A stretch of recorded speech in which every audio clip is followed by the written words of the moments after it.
Hey guys, MrPokke here, back with another video, and on another video from the early access review, we are going to be taking a look at if you should be farming for the latest upcoming version 3.1 Planar 2-piece, specifically the Bone Collection's Serene Demense and the Giant Tree of Wrapped Broodling, right? So just go through this very quickly to help you determine if you should be farming for these two relics. So for the first things first, Bone Collector.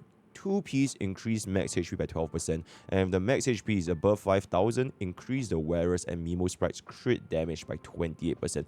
So going through this design real quick is sort of definitely meant to represent Thanatos, which is the Titan of the Afterlife, very closely resembled with the character we know, and that is going to be Castoris, right? You can kind of see very purple, right? There's a kid of a bone, and even the headpiece over here, it kind of reminiscent of like the dragon that she summons, as well as the little flowers. So the design, it does remind me a lot of Castoris, which could also tie back to the numerous teasers that the developers have mentioned, which is that she's a HP scaling DPS because of the Divergent Universe buff, as well as the fact that she does summon this giant dragon from the official shorts. I think they posted like a couple of weeks back when they showed Castoris and the dragons in combat, right? So very likely I would say that this Bone Collection's 2-piece would be Castoris' best in slot by a very large margin, because no other 2-piece in Honkai Star Wars right now has the 12% max HP, aside from 2-piece Fleetless, which doesn't really impact Castoris at all because the buff is like an attack percentage, unless Castoris becomes like a,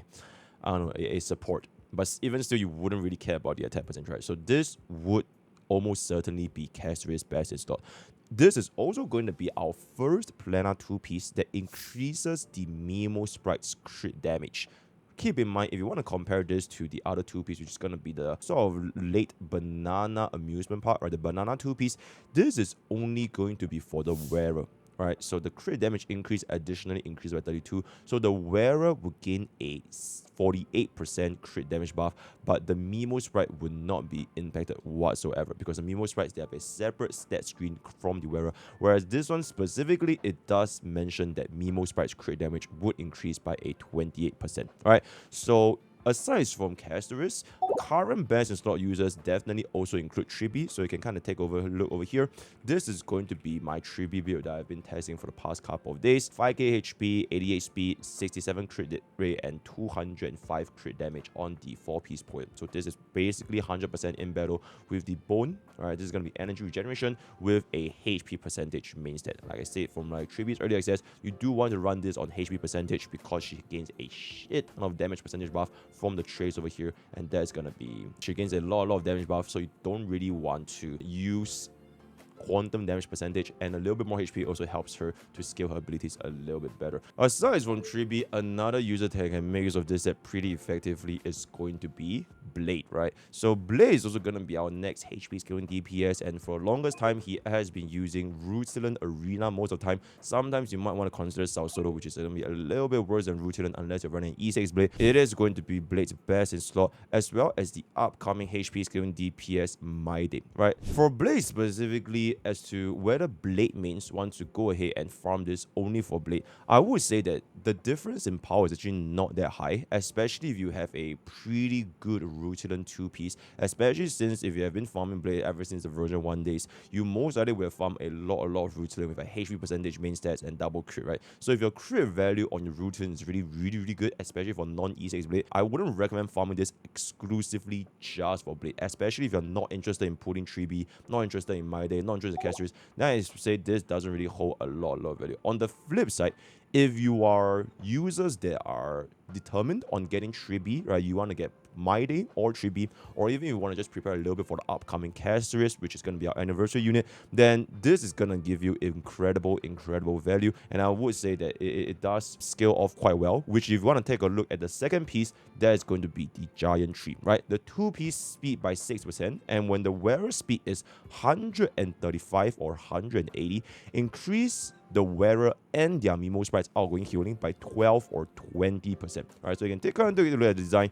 It is a little bit similar to essentially like a tree, right? Like the world tree kind of thing, and a little bit of a design drop. It does hint that encapsulated in the planar sphere is the Amphorious Growth of Epiphany, where the divine corpus of Book of Rift Circe's ponders the first scholar led others to establish the gardens and courtyards within the woods and share the knowledge, right? So for this lore specifically, I'm not too sure if they're too connected, but the first scholar, it may hint at Anaxa's design, because Anaxa's name, which is going to be referencing the Greek philosopher Anaxagoras, he is the one who sort of introduced the concept of nous, the cosmic mind. So there might be a potential that Anaxa could be a erudition sustain, considering the fact that Anaxa is also going to be coming out in the same patch as Caceres. So maybe we could do something like this, but don't really quote me on this. For this one, I'm a little bit more iffy. At least for the bone collection set, Caceres is going to be a little bit more straightforward. I'm almost certain this will be Caceres' best slot set there, so that's going to be that. And then for the stat itself,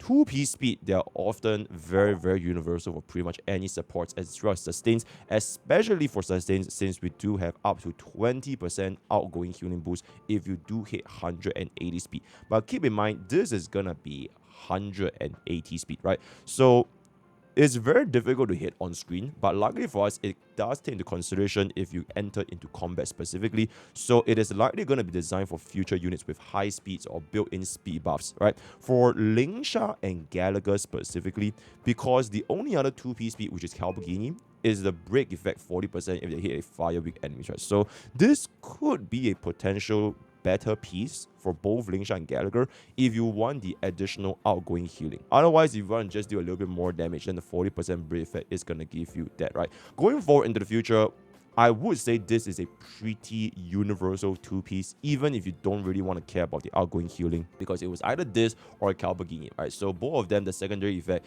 it is not that impactful, because especially since if you're missing that little bit of 6% speed, which can add up quite a bit over time, then you can consider just running this, since you are going to be farming for Caceres or tribbie anyways, right? So bottom line, should you be farming these brand new 3.1 Planar sets? So TLDR, if you are players who are looking to pull for tribbie, My Day, or Caceres, then Bone, in my opinion, is probably going to be the best value right here, right? There's not too much to lose here because you don't really have a lot of other substitutes. For tribbie, you could consider running Broken Kill, all these kind of 5-piece, but for My Day and Caceres, I don't think there's too big of a substitute that you can find.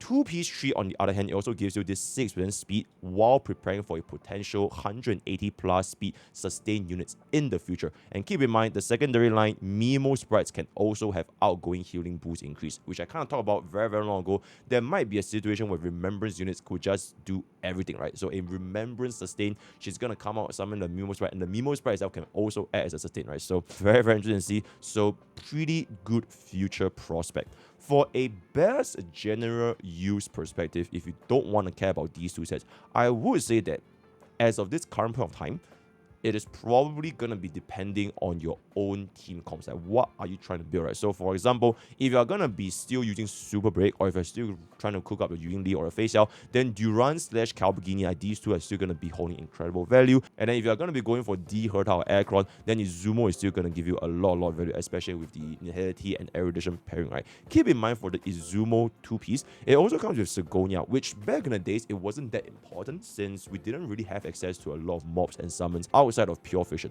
But nowadays, we can see that the summons are actually quite plentiful, and it wouldn't take too long for you to just stack onto 10 stacks of this crit damage buff, right? Because this is when an enemy target gets defeated. You don't have to be the person defeating the enemy target for the wearer, right? As long as they're down, you get this crit damage increase. So you could get potentially up to 40% crit damage plus 4% crit rate, right? So it could also be a very decent general 2-piece planar space for you to consider, right? The downside of farming these two is that you pretty much only care about double crit, right? You only care about your DPS, only care about double crit. So your sustain as well as supports, they're probably not going to see too much value from farming this piece, right? And then lastly, Lusaka and Banana, I would say that these two sets, they're pretty alright, since Lusaka, it is going to be performing very well with the 5% energy regeneration as well as the 12% attack, which every single hyper carry is basically using nowadays. But my counter for Lusaka is tribbie is HP scaling, Mighty is HP scaling, Caceres is HP scaling, so they might not see too much use for your supports and sustains